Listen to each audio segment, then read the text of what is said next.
માન્ય અધ્યક્ષશ્રી, આપના માધ્યમથી માન્ય મંત્રીશ્રીને હું પૂછવા માંગુ છું કે અનુસૂચિત જનજાતિના વિદ્યાર્થીઓના ઉચ્ચ અભ્યાસ માટે જેમ કે ડિપ્લોમા, ડિગ્રી, ફાર્મસી, નર્સિંગ જેવા ઉચ્ચ અભ્યાસ માટે 1/7/2010 થી પોસ્ટ મેટ્રિક શિષ્યવૃત્તિની યોજના અમલીકરણ હતી। કેન્દ્ર સરકાર સમક્ષ આ શિષ્યવૃત્તિ પુનઃ ચાલુ કરવા માટેની કોઈ માંગણી કરવામાં આવેલ છે કે કેમ? માન્ય અધ્યક્ષશ્રી, ચૈત્રભાઈ વસાવા સાહેબ જે પ્રશ્ન પૂછ્યો છે, રાજ્યના અનુસૂચિત જનજાતિના વિદ્યાર્થીઓ માટેની ભારત સરકાર દ્વારા પુરસ્કૃત પોસ્ટ મેટ્રિક શિષ્યવૃત્તિ યોજના વર્ષ 2024-25 થી મેનેજમેન્ટ કોટામાં પ્રવેશ મેળવનાર વિદ્યાર્થીઓ માટે બંધ કરવાનું ઠરાવવામાં આવેલ છે। એક વિગત છે માન્ય અધ્યક્ષશ્રી, આ યોજના જે મેનેજમેન્ટ કોટા માટે બંધ છે, માત્ર ને માત્ર ભારત સરકાર દ્વારા પુરસ્કૃત પોસ્ટ મેટ્રિક શિષ્યવૃત્તિ યોજનાનો ઉદ્દેશ વિદ્યાર્થીઓ પણ આગળ વધે એના માટે મેરિટોરિયસ ટકાવારીના આધારે આપણે એડમિશન આપીએ છીએ એના વિદ્યાર્થીઓ માટે આપવાનું છે। આ યોજના કેન્દ્ર પુરસ્કૃત હોય તે મુજબ તેની આપણે અમલવારી કરીએ છીએ।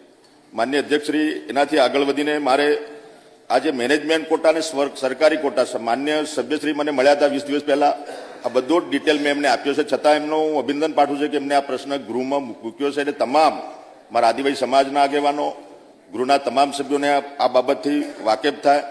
સરકારી કોટા અને મેનેજમેન્ટ કોટા એટલે શું? આ management quota professional technical course Gujarat government gazette તારીખ 17/12/2019ના નોટિફિકેશનના જણાવ્યા અનુસાર પ્રોફેશનલ ટેકનિકલ કોર્સ ચલાવતી બિન અનુદાનિત કોલેજો અથવા સંસ્થાઓમાં કુલ મંજૂર બેઠકોના 50% સરકારી કોટા તરીકે નિયત કરવામાં આવે છે। 50%। ગુજરાત ગવર્મેન્ટ ગેઝેટ તારીખ 17/12/2019ના નોટિફિકેશનમાં જણાવ્યા અનુસાર પ્રોફેશનલ ટેકનિકલ કોર્સ ચલાવતી બિન અનુદાનિત કોલેજો જે સેલ્ફ ફાઇનાન્સ અથવા સંસ્થાઓમાં કુલ મંજૂર એકમોના 50% મેનેજમેન્ટ કોટા, જેમાં 15% એનઆરઆઈ કોટાનો પણ સમાવેશ થયેલ છે। માન્ય અધ્યક્ષશ્રી, બીજો આપણા જે પોસ્ટ મેટ્રિકના બીજા કોર્સો છે, paramedical course, health and family welfare department તારીખ 12/6/2018ના નોટિફિકેશન જણાવ્યા અનુસાર professional nursing and allied medical education course ચલાવતી બિન અનુદાનિત કોલેજો અથવા સંસ્થાઓમાં કુલ મંજૂર બેઠકોના 75% સરકારી કોટા તરીકે નિયત કરવામાં આવેલ છે। હેલ્થ એન્ડ ફેમિલી વેલફેર ડિપાર્ટમેન્ટના જે 18ના જે નિયમ પ્રમાણે જે મેડિકલ એજ્યુકેશન કોર્સ ચલાવતી પ્રોફેશનલ નર્સિંગ એન્ડ એલાઇડ એક કોર્સ ચલાવતી બિન અનુદાનિત કોલેજો અથવા સંસ્થાઓમાં કુલ મંજૂર બેઠકોના 25% મેનેજમેન્ટ કોટા અને જેમાં 15% એનઆરઆઈ કોટાનો સમાવેશ કરવામાં આવેલ છે। Professional medical course health and family welfare ડિપાર્ટમેન્ટનો 23/6/2016ના નોટિફિકેશનમાં જણાવ્યા અનુસાર પ્રોફેશનલ મેડિકલ કોર્સ ચલાવતી બિન અનુદાનિત કોલેજો અથવા સંસ્થાઓમાં કુલ મંજૂર બેઠકોમાં 75% સરકારી કોટા નિયત કરવામાં આવેલ છે। માન્ય અધ્યક્ષશ્રી, health and family welfare department 23/6/2016ના નોટિફિકેશનમાં પ્રોફેશનલ મેડિકલ કોર્સ ચલાવતી બિન અનુદાનિત કોલેજો અથવા સંસ્થાઓમાં કુલ મંજૂર બેઠકો 25% મેનેજમેન્ટ કોટા, જેમાં 15% એનઆરઆઈ કોટાનો સમાવેશ થયેલ છે।